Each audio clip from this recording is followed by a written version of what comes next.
This is Optimal Living Daily, episode 790, In Defense of Doing Nothing, by Nathan Atkinson with CaitFlanders.com, and I'm Justin Malik.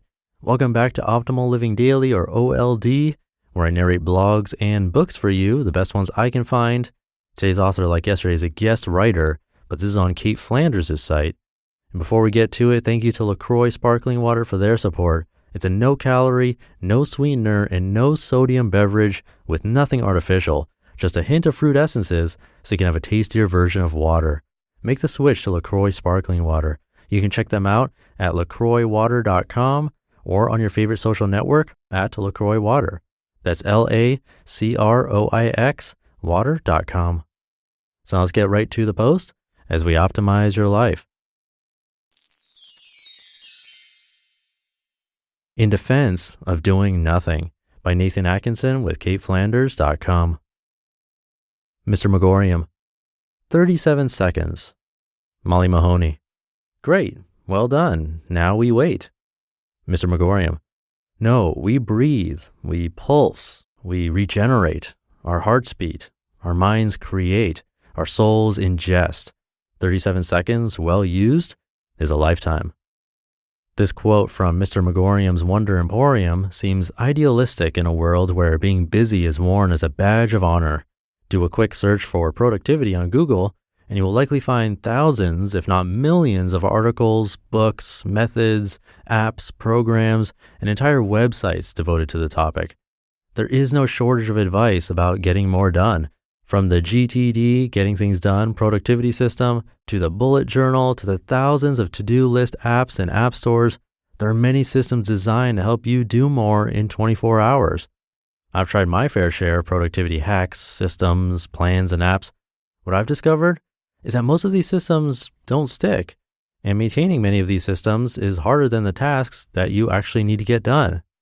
Among the endless advice about how to get more done, I found something that helps me focus on what's truly important. The secret that helps me to be more productive is to take time to do nothing. Before we dismiss this as something silly or stupid, let me explain further. I love spending time outdoors, whether I'm running, biking, camping, hiking, or anything else you can do outside. Nature's great. Recently, I spent a weekend camping with my wife's extended family in Idaho near the Snake River.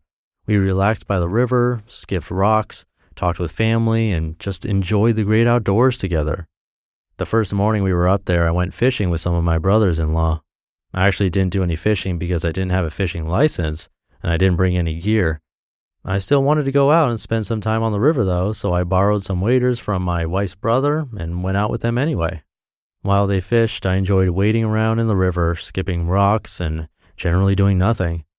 There were 1,000 things that I could have done if I had stayed home instead of going camping. I needed to finish some homework, write a paper for school, finish blog posts, and clean the apartment. There were dishes in the sink, bills to pay, things to fix, and much more. My to-do list was pages long, and the nagging feeling that I needed to get something done was always there.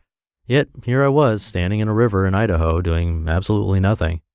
The time passed quickly and quietly. The sun warmed me as it rose higher in the sky. The water was cool, but not cold, as it rushed past my legs. Bugs were sparse, and there was plenty of river to explore. I spent my time watching birds, feeling the strength of the river's current and breathing in the fresh air. In the essence of productivity, I was wasting time. Although many would have seen this as a waste of my time, this experience at the river left me rejuvenated and full of a calm peace. When we got home from the trip, I felt refreshed and ready to face work and school with a renewed sense of commitment and vigor. Our little getaway to nature eased my mind, fed my soul, and refreshed my body. It was a much-needed break from all the going and doing. Doing nothing in its many forms is often seen as a bad thing in our busy world. Even when we're relaxing on a weekend or a day off, we will still somehow find something to do. We check email, clean the house, browse the internet, watch TV, work on little projects, do laundry, and on and on. Don't get me wrong, I'm not saying we shouldn't do these things. We need clean clothes, a clean house, and it's fine to watch some TV and check up on Facebook. But I believe that like every animal and machine, we need to power down, take a break, and do nothing every once in a while. I'm not talking about sleeping or napping, though they help a ton. I'm talking about simply doing nothing. Sounds easy, right? Unfortunately, it's harder than it seems. When I was out on the river, I could have been discussing fishing, worrying about bugs or snakes, feeling bad that I didn't have a fishing license, or thinking about things to do at home. Instead, I chose to wander with no agenda, no direction, and no objectives. I waded around, walked onto the shore, watched guppies swim, and simply enjoyed the moment. Technically, I was doing something, but it was all spontaneous. As Mr. Magorium suggested, we need to appreciate these moments of doing nothing. We breathe, we pulse, we regenerate, our hearts beat, our minds create, our souls ingest. 37 seconds, well used, is a lifetime. That day out on the river, I learned firsthand what Mr. Magorium meant by well-used 37 seconds. In mine, I learned to breathe, pulse, and regenerate. I discovered what it means to really stop my busy life and let my heart beat, my mind create, and my soul ingest. This was a beautiful experience for me. I learned to love this moment, to be in the here and now. This is not an easy thing to do, and I've yet to master the skill of living and being in the moment.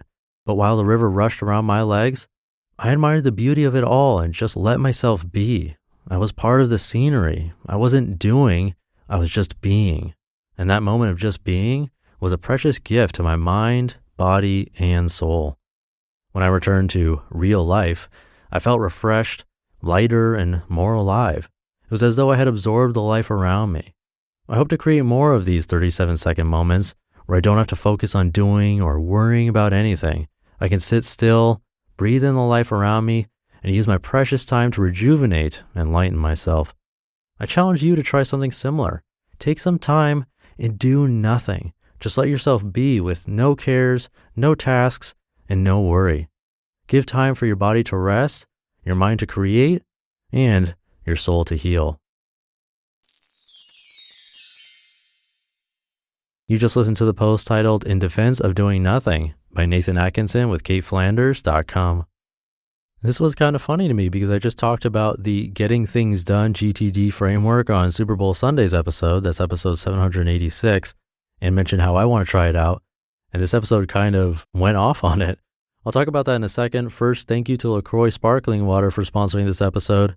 Water gets boring fast, and drinking sodas all the time doesn't seem like the best solution since it's often loaded with extra calories, sodium, and sweeteners. Make the switch to LaCroix Sparkling Water, a healthier alternative for you and your lifestyle. There are 14 LaCroix flavors like orange, lemon, cran raspberry. There's also coconut, key lime, and more, including 6 LaCroix Curate flavors like pineapple strawberry, cherry lime, and a lot more. They're certified kosher, gluten-free, vegan, and non-GMO, and as I mentioned, no calories, sweeteners, or sodium. Nothing artificial, actually. You can check them out and see a full list of retailers on their site, LaCroixWater.com, and join their community on your favorite social network, @LaCroix Water. That's LACROIX water.com, and I have it linked in this episode's description. So like I mentioned, it was funny to me that I just had a post about how great the GTD framework is, and then this post sort of knocked it down. But that's one of the things I love about the content and authors we have here on this show. Sometimes they'll conflict or share the benefits of one thing, and then you'll hear the drawbacks in another episode. My takeaway is that, yeah, getting things done system can help you stay organized and productive, but doing nothing can be amazing. And the goal shouldn't be to always be productive every hour of the day. That's no fun. Moderation in everything. That's a common theme both here and on the Optimal Health Daily podcast. Actually, all of our podcasts. Take what resonates with you and work with it to optimize your life. And on that note, have a great rest of your day. We're almost to the weekend. I'll see you in the Friday show tomorrow, where your optimal life awaits. Hey, this is Dan from the Optimal Finance Daily podcast, which is a lot like this show, except more focused on personal finance. Justin handpicks the best posts he can find from blogs and authors like Ramit Sethi, Mr. Money Mustache, and more, and I read them to you 5 days a week.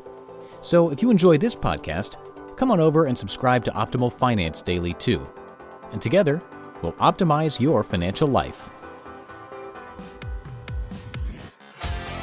You've been listening to Optimal Living Daily. Be sure to hit the subscribe button to stay up to date on each new episode, and head to oldpodcast.com. That's oldpodcast.com for a free gift, as well as more actionable tips and resources to help you maximize your potential. Thanks for joining us, and remember, your optimal life awaits.